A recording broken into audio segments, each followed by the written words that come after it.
Shalom, selamat pagi. Ketemu lagi dengan saya Nelson Gottlieb. Pagi hari ini saya mengajak kita semua untuk melihat dari Mazmur. Sebagai renungan pagi ini, Mazmur 37 ayatnya yang ke-34. Mazmur 37 ayat 34 katakan, nantikanlah Tuhan dan tetap ikutilah jalannya. Maka ia akan mengangkat engkau untuk mewarisi negeri dan engkau akan melihat orang-orang fasik dilenyapkan. Nah, saudaraku yang kekasih dalam Tuhan, kita melihat di sini ada sebuah janji Tuhan bagi kehidupan orang percaya. Dalam hidup ini begitu banyak pergumulan, begitu banyak tantangan. Tentu pemazmur berbicara ini berdasarkan pengalaman yang dia alami dalam kehidupannya, bahwa begitu banyak pergumulan, tantangan yang dihadapi. Melihat orang-orang fasik begitu jahat, melihat orang-orang berusaha untuk membunuhnya, melihat orang-orang berusaha untuk mencelakakannya, melihat orang-orang berusaha untuk membuat dia menjadi orang yang tidak berdaya. Tetapi satu keputusan iman yang dialami, yang diambil oleh Daud, pemazmur hari ini, kita lihat bahwa hal yang paling utama dalam hidup menghadapi orang-orang fasik, Tuhan cuma katakan jangan membalas mereka dengan cara yang mereka lakukan terhadap kita. Tetapi sebuah ayat firman Tuhan yang memberi kekuatan bagi kita adalah nantikanlah Tuhan dan tetaplah ikuti jalannya. Saudara, ketika kita menghadapi berbagai pergumulan dalam kehidupan ini, dalam pekerjaan, dalam usaha, dalam bisnis, dalam pelayanan, ada tentu persoalan-persoalan datang silih berganti, tantangan orang-orang yang berusaha untuk bersaing, orang-orang berusaha untuk menjegal kita, orang-orang berusaha untuk menghilangkan kita, musnahkan kita, orang-orang berusaha untuk menjatuhkan kita dan lain sebagainya.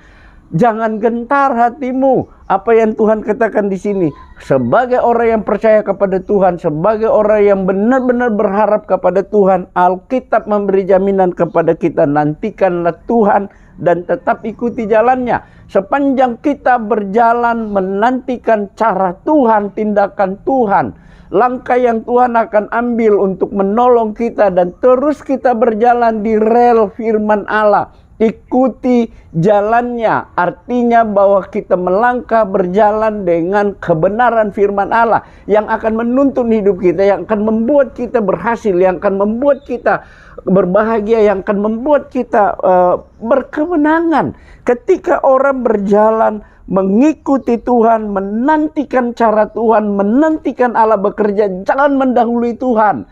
Seringkali anak-anak Tuhan berhadapan dengan persoalan, berhadapan dengan pergumulan. Kita berusaha untuk mendahului Tuhan dalam hidup kita. Kita berusaha untuk membantu Allah. Banyak sekali orang membantu Allah untuk mencari jalan keluar, karena kelihatannya dalam perjalanan hidup, dalam pergumulannya, kelihatannya kok kehidupan ini seperti ini aja, kok nggak ada jalan keluarnya. Dan saya berusaha untuk mencari jalan keluar dengan cara saya sendiri. Saudara, keliru.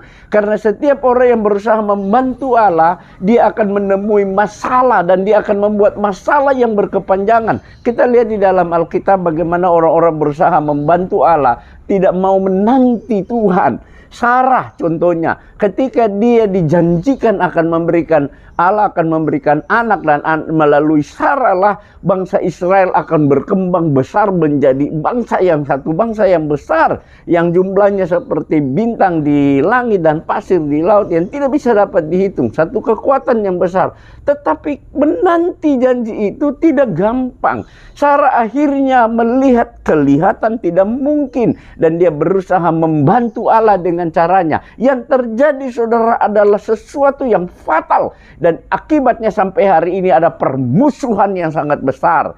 Saudaraku yang kekasih dalam, itulah sebabnya kita lihat di sini Alkitab memberi jaminan bagi setiap orang dalam menghadapi setiap persoalan hidup apapun. Nantikanlah Tuhan dan tetap ikuti jalanmu.